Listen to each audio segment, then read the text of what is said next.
Good morning, Higher Hope. This is Tuesday, April 14th. As we have this check-in, Higher Hope Connection. We'll keep it going for a while as we wait this virus out and see where it takes us as we pivot consistently through this together. Yesterday I talked about creativity. In the beginning, God created the heavens and the earth. The very first characteristic, or one of the first, we see is power, and we see his creativity. And I love to walk around and just see his creativity.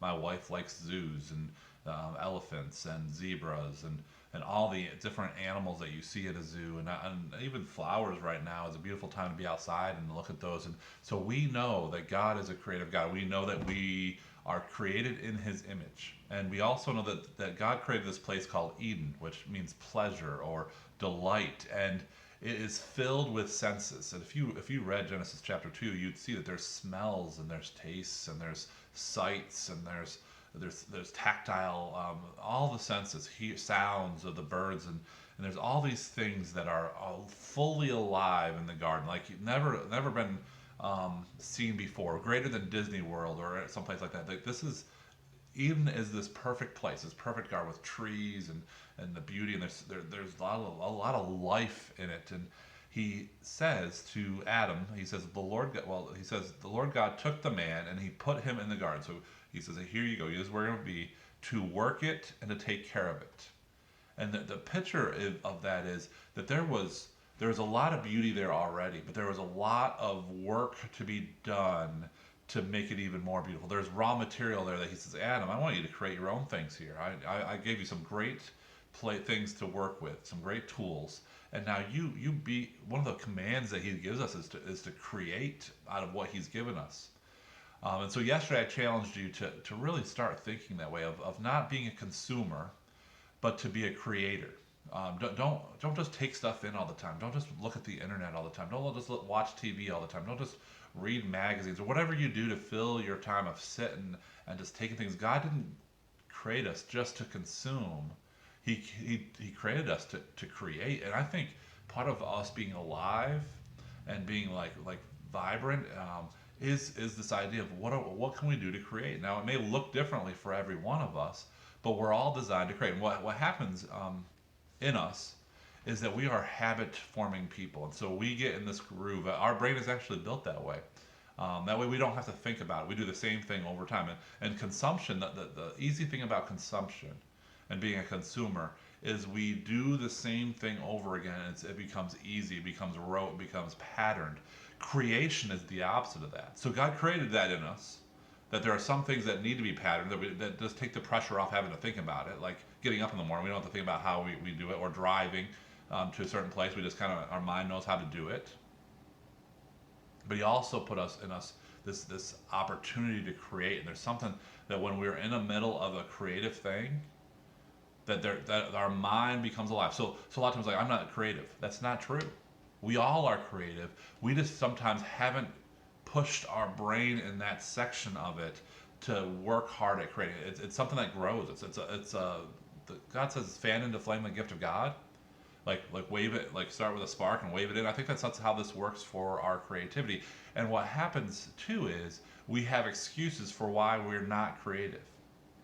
Like right now, we have these boundaries that we set. We're put in. And we're like, I can't because I don't have enough money. I don't have enough time. I don't have enough skill in that area. I don't have enough.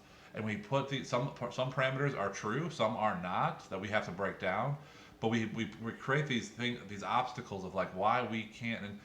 And what I would tell you is some of the greatest creativity comes in the midst of having boundaries and doing what you can in the midst of those boundaries. Let me tell you a little story. When we were early on, our church tried to do Christmas Eve. Christmas Eve is a great celebration of what Jesus has done.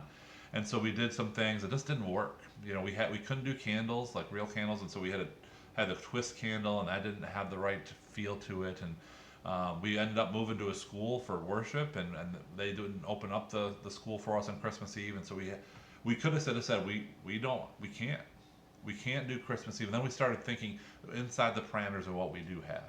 We have a mobile church. We have some creative people. We have the Chemung County Fairgrounds. I knew someone that had hay bales that could help us with that. And we started putting all these little pieces together. So why can't we do something different? Why can't we be creative? And it became one of our greatest traditions that we have at Higher Hope is our barn service. And it didn't come out of like it came out of had to. It came out of like boundaries and saying, what do we do now? And we could have given up, but rather we stepped in. We all have boundaries right now. We have boundaries with where we're at. We have boundaries with what we feel like we have in raw materials we have in our home. We have all sorts of boundaries why we can't. And I would really encourage you. The greatest creativity, the greatest excitement in life is not letting those boundaries stop you from doing what God wants you to do, but rather step into it. And the greatest boundary that you'll ever experience is the boundary that you oppose on you, saying that you're not creative and that you can't do something.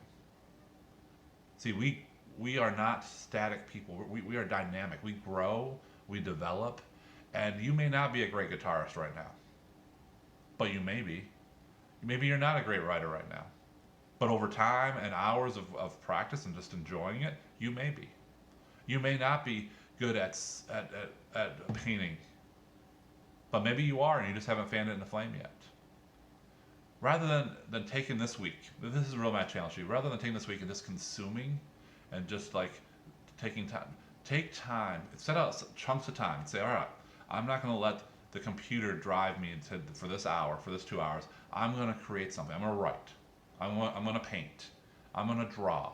I'm going to write poetry. I'm going to go in the garage and I'm going to build something. I'm going to build a table. I'm going to build whatever it is. Be creative. Let God challenge you and push you. And why I'm pushing you on this is because it's in our creativity sometimes that we get the greatest joy of what God has allowed us to be. So be creative today.